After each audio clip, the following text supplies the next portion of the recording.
The story of how Miami Vice came to be is like most everything in Hollywood. A little fact and a lot of fiction.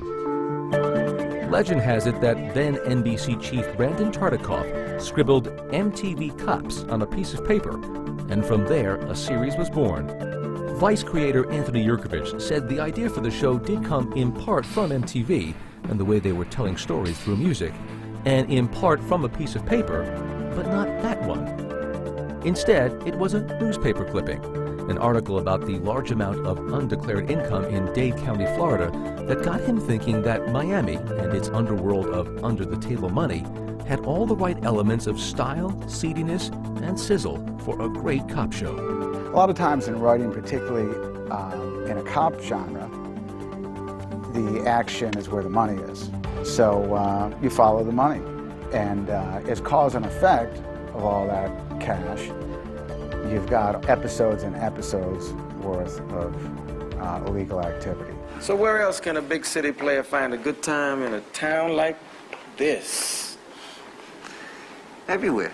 If Miami doesn't have it, nobody's thought of it yet. Yerkovich wanted his cops to work undercover, but he needed a way for them to blend in with the high-living lowlifes they were investigating. He got inspiration from a federal law that allows the government to seize any property used in a crime, even, say, a Ferrari sports car. And allowed me as a writer to create a couple characters who were cops, making a measly 35 G's a year, and give them access to all the toys they needed to pass as high-level players in the, Miami underworld. I'm going to be wearing an Armani blazer. You're going to be wearing a wire. Yerkovich pitched his idea to NBC. A 15-minute pitch, and I walked out of there with a put pilot deal and went to work writing the show. The city of Miami, however, took a little longer to convince. The early 80s had been a turbulent time in Miami. Race riots, the nation's highest murder rate, and rampant drug smuggling had all tarnished the city's once glowing image as a tropical paradise. City officials wanted to brighten its reputation and worried that a show called Miami Vice would bring the wrong kind of attention. They were horrified at the title. They were quite alarmed and suggested to us some terrible, boring sort of Chamber of Commerce kind of titles like Miami-Dade County PD and things that were, in a spirit of Miami boosterism. So we just stuck to our guns, and Miami Vice it was. Yerkovich had to stick to his guns once again when it came to casting. He wanted Don Johnson to be Sonny Crockett. NBC wasn't thrilled with the idea. They explained to me that Don had done 6 failed NBC pilots before, and they would, just as soon have Don Ho or Don King play Crockett than Don Johnson. In fact, even though Don Johnson's name came up early on, casting director Bonnie Timmerman was sent on a hunt for a different Sonny Crockett. I was hired to give Don competition. And I brought in a lot of actors, and no one got the part. He got the part, and it was his.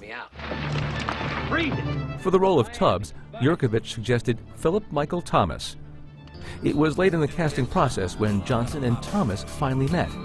They told the story on NBC's Today Show in 1985. Philip and I had read with other people. And as we were leaving, as the casting director for Universal stopped us and said, listen, we want you guys to read with each other. But all things considered, I think we might have to consider some sort of temporary working relationship. They were a great couple on screen, and they worked. And that's what the magic is in casting. The rest of the cast was unique too, reflecting Miami's diverse culture. For the first time in primetime, a substantial number of roles opened up to minority actors, playing good guys and bad. Miami Vice was new and fresh in other ways as well. This is how NBC promoted the show to its affiliates in 1984. The cop show just graduated to the 80s. The series' heroes were a major departure from the touchy-feely type of characters Yerkovich says were big on TV up until then. I created Crockett and Tubbs as a reaction to You know, that sort of cloying pop humanism of the late 70s and early 80s. Characters like Ed Asner and Lou Grant and the entire cast of MASH. Their outfits may have been full of color, but when it came to right and wrong, Crockett and Tubbs only saw black and white. You committed a felony. Now either play ball or do the time. By September 1984, everything was in place and ready to go. But NBC scheduled the show at 10 o'clock on Friday nights, back then a deadly time slot. We weren't initially happy at all with a Friday time slot, you know. That's not a good time slot typically. The show entered the night's lineup with low expectations. CBS had built a Friday night dynasty with Dallas and Falcon Crest. Besides, Vice had tested poorly in audience research, and Madison Avenue considered it the network's weakest link. After a strong pilot showing, the show sank to 41st in the ratings. It seemed that two pastel-colored cops might be quickly muted by the CBS Blue Bloods. I think we made an error in judgment here. The show made some adjustments and got more serious. Gone were comic elements like Crockett's pet alligator Elvis, and producers brought on actor Edward James Olmos, who replaced Gregory Sierra as the department lieutenant. Olmos' Lieutenant Castillo could not have been more serious. Don't ever come up to my face like this again, Detective.